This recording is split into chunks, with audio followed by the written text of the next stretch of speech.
እዚህ ግቢማ ቪዲዮ ፎቶ ሳልነሳበት አልሄድም። ምን መሰለ ግቢ ሲያምር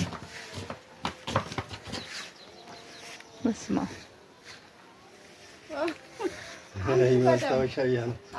ይሄን ግቢማ ምንም ፎቶ ሳልነሳበት የሚሄድበት ምንም ምክንያት የለም። በጣም ስሚል ዮሳይ ነጠባቡ ቢማጡ እዚህ ግቢማ አይወጡ አንድ ቀን ይመጣሉ። እና አባዬ ቤት ብቻ ነው እንደ ቪዲዮ የሚነሳው ማስታወሻ። ይሄን የመሰለ ግቢ ባሌ ምድረገነት የተባለው አፈሩ ራሱ እዩት። አፈሩ ራሱ ምን እንደሚመስል እንደዚህ የጠቆረ አፈር አይታችሁ ታውቃላችሁ?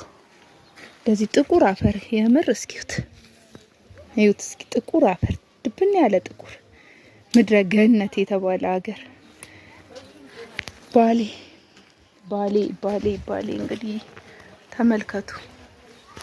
በእውነት ኢትዮጵያ ሙሉዋን እንግዲህ ምድረገነት ናት። ግን ምድረገነት ከሚባሉ ይሄው በርበሬን የተዘራው እንዴት እንደሚያምር እዩ። በመኖሪያ አካባቢ ያለ የጓሮ አትክልት ነው ማሳያችሁ። እዚህ ጋር በሶ ቢላ አለ። በሶ ቢላ አለ። ይሄው በሶ ቢላ ነው። ወጥ ውስጥ እንዴት እንደሚጣፍጥ ሽታው በስማ። ይሄ ቃሪያ ነው። ቃሪያ ተዘርቶ ነው። በስማ ሰጋ ጤና አዳም አለ። ጤና አዳም ጤና ለአዳም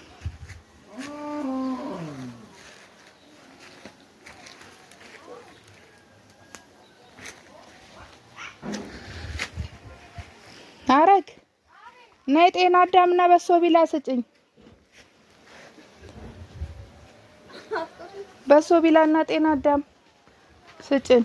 ችግር የለም መስኪዬ ሲያምር እኮ በስማ።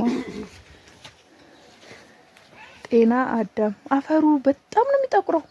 ጥቁር እኮ ነው። ጥቁር አፈር እንደ ጎባ ያው ነው እኮ ባሌ ሲባል ጎባና አጋርታ ለነገሩ አየሩ ምናምን አንድ ነው ይባላል። አረ በጣም የሚገርም ነው። እዚህ ካሴ ነበረ በቀደም ሲቆፈር ኮሰረት። ቁርጥ አርጋው በቃ እሺ በቃሻል። ከዛ በኋላ በሶ ቢላ ተስፋ ምን እንደሚል ታውቂያለሽ? በሶ ቢላ ላለው ብሎ ኦቢሽላ ነበር የሚለው። እንዴና ሽታው ነው ግርም የሚለኝ የሌ በቃ ኃይለኛ ሽታ በቃ